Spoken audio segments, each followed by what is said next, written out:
ನನಗೆ ಯಾವ ಐಡಿಯಾಸು ಇರಲಿಲ್ಲ ನಾನು ಆ್ಯಕ್ಟಿಂಗ್ ಫೀಲ್ಡ್ ಬರ್ತೀನಿ ಅಂತ. ಬಟ್ ನಾನು ಸ್ಕೂಲಲ್ಲಿ ಓದಬೇಕಾದ್ರೆ ನಂದು ಕಲ್ಚರಲ್ ಪ್ರೋಗ್ರಾಮ್ ಏನೇ ಇದ್ದರೂ ಸೆಂಟ್ರ್ ಆಫ್ ಫಿಗರ್ ನಾನೇ ಮೇಯ್ನ್ ಸ್ಟೇಜಲ್ಲಿ ಸೆಂಟ್ರ್ ಫಿಗರ್ ಡ್ಯಾನ್ಸ್ ಮಾಡೋದು.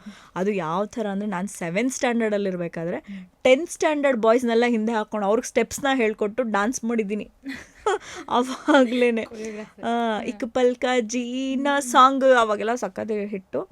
ಆವಾಗ ನಾನು ಎಲ್ಲರೂ 7th ಸ್ಟ್ಯಾಂಡರ್ಡ್ ಹುಡುಗಿ ಹಿಂದೆಗ ನಾವೆಲ್ಲ 10th ಸ್ಟ್ಯಾಂಡರ್ಡ್ ಹುಡುಗರು ಮಾಡಬೇಕಲ್ಲೋ, ಎಂಥದ್ದೋ ಇದು ನಮ್ಮ ಪಿ ಟಿ ಮಾಸ್ಟ್ರು ಹಿಂಗೆ ಮಾಡಿಟ್ಬಿಟ್ಟಿದ್ದಾರೆ ಅಂತ ಆವಾಗಲೇ ಸ್ಕೂಲೆಲ್ಲ ಸ್ವಲ್ಪ ಜೋರು ಹವಾ ಮೇಂಟೈನ್ ಮಾಡ್ಕೊಂಡು ಮಾಡ್ತಾಯಿದ್ದೆ. ಆಮೇಲೆ ಡಿಬೇಟ್ಸ್ ಆಗಿರ್ಬೋದು ಮತ್ತು SI ರೈಟಿಂಗಲ್ಲಿ ಎಲ್ಲದರಲ್ಲೂ ಸೊ ನಾನು ತುಂಬ ಆ್ಯಕ್ಟಿವ್ ಆಗಿರ್ತಿದ್ದೆ. ಮತ್ತು ಕಲ್ಚರಲ್ ಪ್ರೋಗ್ರಾಮ್ ಅಂದರೆ ನಾನು ಫ್ರೆಂಟ್ ಇರ್ತಿದ್ದೆ.